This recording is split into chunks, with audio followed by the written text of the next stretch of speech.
Assalamualaikum warahmatullahi wabarakatuh. Oke, pemirsa, aku lagi ada di daerah Banyuwangi, Banyuwangi lah, Jawa Timur, pemirsa nih. Lagi di tempat pemandian Putri Raja dulu Raja dulu itu Majapahit katanya, pemirsa. Masyarakat sih. Ntar saya tanya-tanya sama masyarakatnya, pemirsa. Ini sekarang saya mengurus di sisik-sisik bisnisnya di lokasi sini. Apakah jahil, apakah enggaknya, ntar saya mengulas di lokasi ini. Bisa ini tempat pemandian, ada airnya lagi, itu aja ada airnya pemandian di Alas Purwo ini, pemirsa, di Alas Purwo. Ntar saya mengulas sedikit lah. Oke, kita lanjut lagi, pemirsa, videonya. Yuk.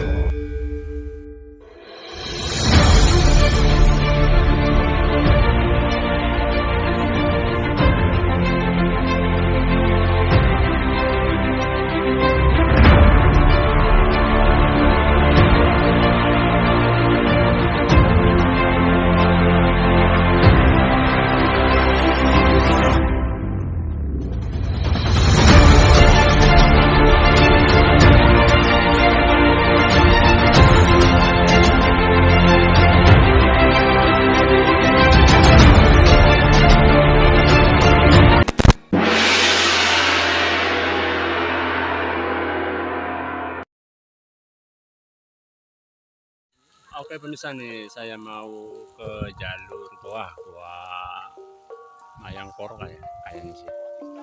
Goa Istana katanya. Oke, kita lanjut penelusurannya. Oke.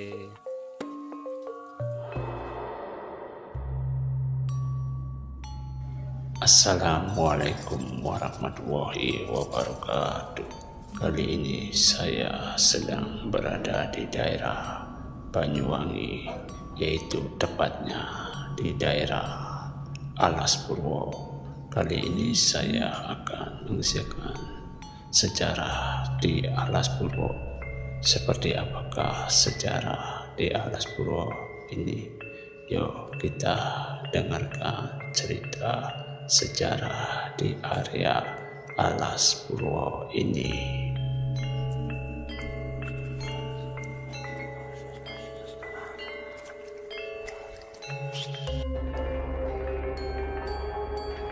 Kisah ini berawal dari kayangan, yaitu yang bernama Kiai Semar. Kiai Semar ini sudah hidup berabad-abad sampai beratus-ratus tahun, tidak mempunyai anak, dan karena itu Kiai Semar turun ke bumi, yaitu di daerah Alas ini, untuk melakukan tapa brata untuk mendapatkan wangsit. Bisakah dirinya mempunyai anak? Oleh karena itu Kiai Semar bertapa di daerah Alas ini yang dinamakan Alas Purwo. Kiai Semar pun bertapa beratus-ratus tahun, beribu-ribu tahun untuk mendapatkan wangsit dari Sang Pencipta, karena dia ingin memiliki sebuah anak. Oleh karena itu Kiai Semar bertapa di lokasi Alas ini.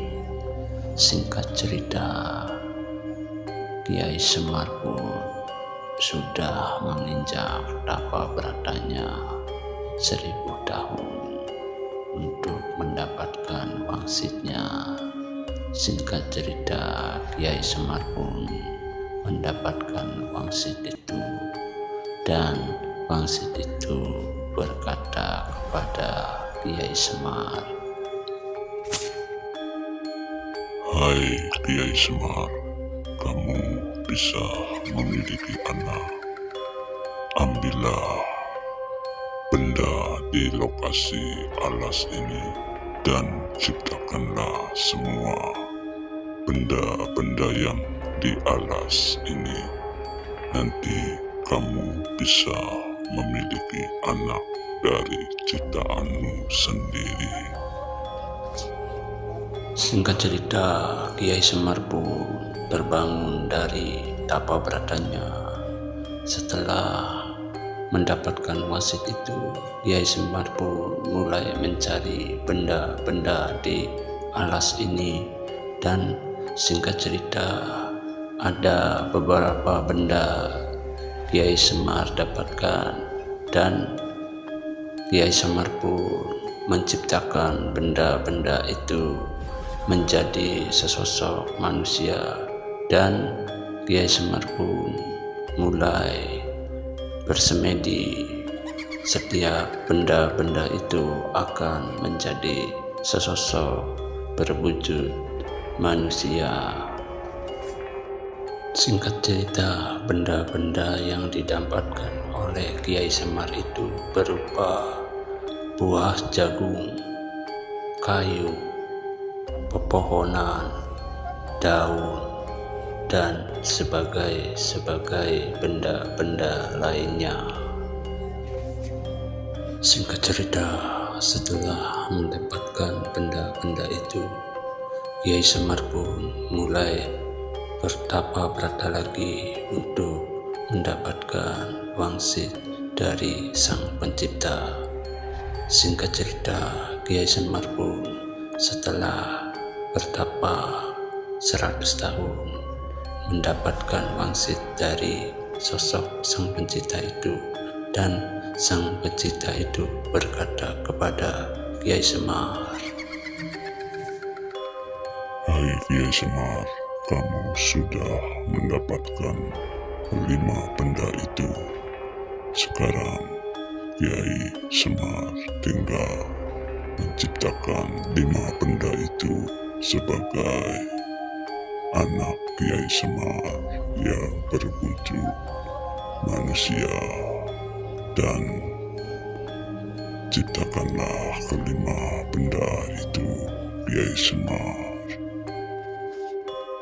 singkat cerita, kelima benda itu dia bernama pring, bonteng, jagung, daun, dan air. 5 benda itu akan diciptakan oleh Kiai Semar untuk dijadikan anak Kiai Semar. Singkat cerita, Kiai Semar pun memulai menciptakan benda itu yang diawali dari sebuah benda, yaitu berbentuk pring. Pring itu pun dicipta sebagai sebuah wujud manusia yang dinamakan cungkring, dan yang kedua berupa benda bonteng yang diciptakan oleh Kiai Semar berwujud orang yang dinamakan gareng. Yang ketiga berbentuk daun yang diciptakan sebagai manusia yang bernama bagong. Daun itu kalau di bahasa Jawa artinya godong. Godong itu daun bahasa kota, dan daun itu diciptakan oleh Kiai Semar berbentuk manusia yang bernama bagong. Dan yang keempat jagung, yaitu dicipta sebagai bakal jagung, dan namanya adalah bakal jagung. Yang kelima air, artinya dicipta sebagai cinari. Dan kelima benda itu dicipta oleh Kiai Semar untuk dijadikan sebuah anak. Dan singkat cerita, dalam penciptaan anak-anak Kiai Semar di alas ini, dan Kiai Semar pun bertapa berata lagi kepada Sang Pencipta untuk memohon terima kasih kepada Sang Pencipta. Dalam proses pertapaannya lagi, Kiai Semar pun didatangi lagi oleh Sang Pencipta, dan Sang Pencipta pun berpesan kepada Kiai Semar. Kiai Semar, kamu sudah menciptakan anak-anakmu sendiri dari benda-benda di alas ini. Maka dari itu, Kiai Semar, jagalah anak-anakmu dan bimbinglah yang benar. Dan awal mula terbentuknya anak-anakmu dari sebuah benda-benda di lokasi alas ini, dan saya akan beri nama alas ini yaitu Alas Purwo, yang artinya awal mula anak Kiai Semar dilahirkan di daerah alas ini. Singkat cerita, dalam pertemuan Kiai Semar dan Sang Pencipta Alam, Kiai Semar pun diberikan wajangan-wajangan oleh Sang Pencipta Alam, dan Kiai Semar pun mendengarkan kata-kata Sang Pencipta itu dan mendidik anak-anak ciptaannya. Dan Kiai Semar pun menamai alas ini, yaitu nama alas ini dinamakan Alas Purwo, yang artinya awal. Purwo itu diartikan awal terciptanya anak-anak ciptaan dari Kiai Semar.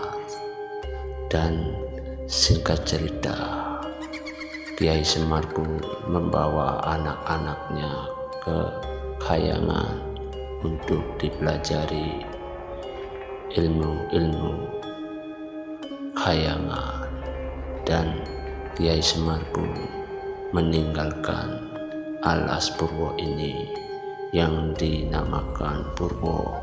Purwo itu yang diartikan awal menurut kata-kata Sang Sekerta Allah.